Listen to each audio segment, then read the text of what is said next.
Now, in FUTURIS, really smart cars, researchers are developing vehicles that save lives.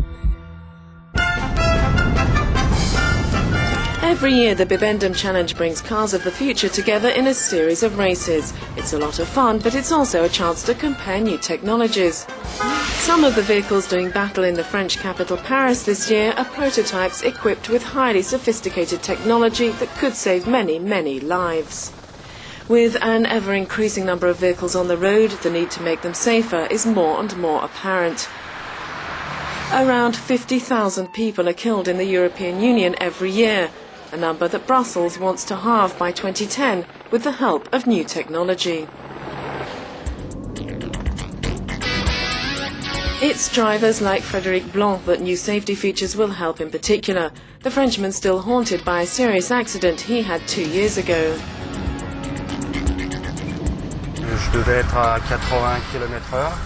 I was driving at 80 kilometers per hour. There was ice on the road and the car started to skid. I lost control and the only thing that I could do was to close my eyes and wait for the car to stop.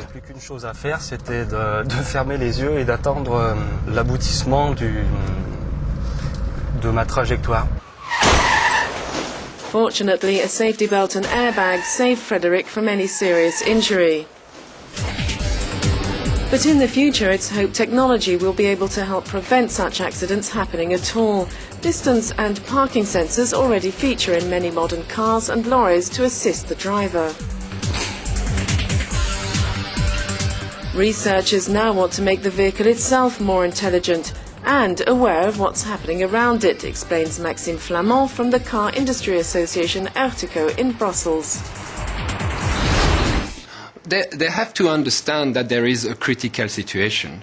They have to perceive their environment. They have to interact with the driver, and they have to see, okay, the driver is in a dangerous situation, and I should act. I should brake, for example, or I should try to avoid the accident. On this safety track at the French Automobile Club in southern France, drivers like Frédéric are learning how just a little more speed increases braking distances enormously. Automatic braking aids have been developed by some car makers, but they're still suffering from teething problems. Different sensor systems work either with radars or normally invisible lasers to scan the environment. But with the European Commission's PREVENT project, researchers are trying to develop systems that could be incorporated by all manufacturers. The project allows us to try out new technologies that car manufacturers would not necessarily develop. But PREVENT also gives us the opportunity to work together, to test systems that would not work on their own.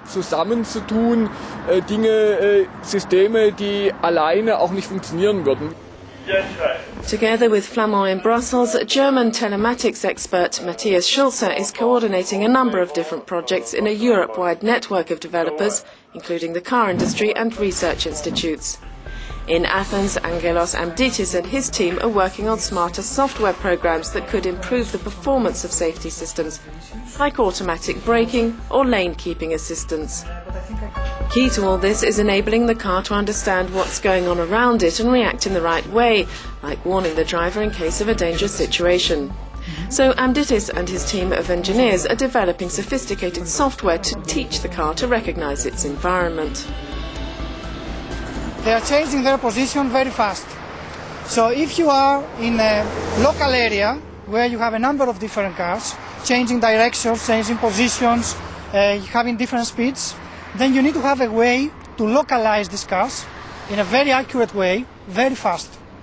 And then you need to have ways to create what we call local dynamic networks between different cars in order to be able to achieve this communication. This is what Angelos Amditis and his team are trying to achieve. When one car comes across a hazard such as icy roads, it'll be able to pass this information on to other vehicles in the area in order to warn them.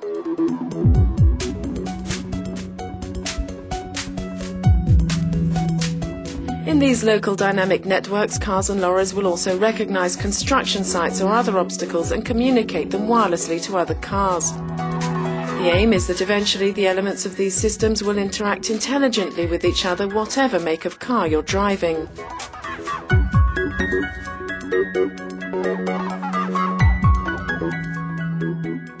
All these elements allow the creation of common solutions for the future and common platforms, which in turn allow reduction of costs and creating all this critical mass that is needed, both in developing these new solutions, but also in supporting their penetration to society.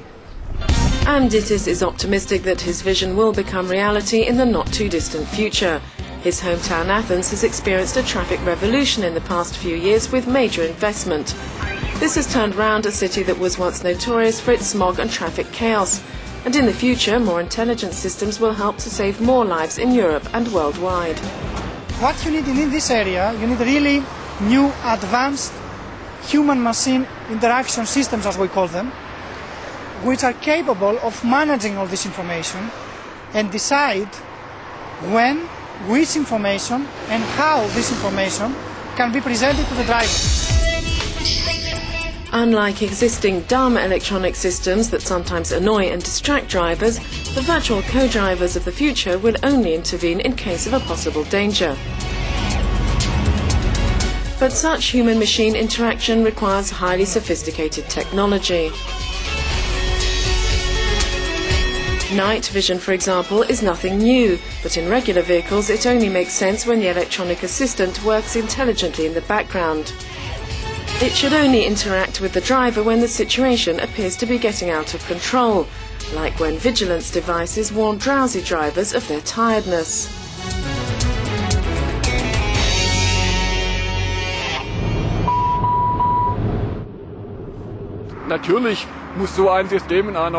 The system needs to be designed in a way so the driver does not feel incapacitated.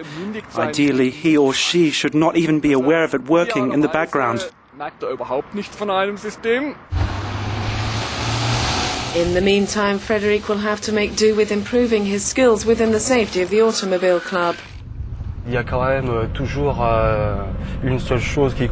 counts most is to be a good driver and to react correctly to whatever situation on every journey, not only here on the track but when driving to work or going on holiday.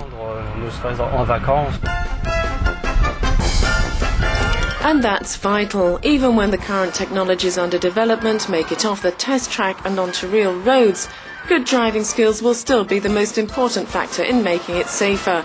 It's just that soon we should all get a little extra help along the way.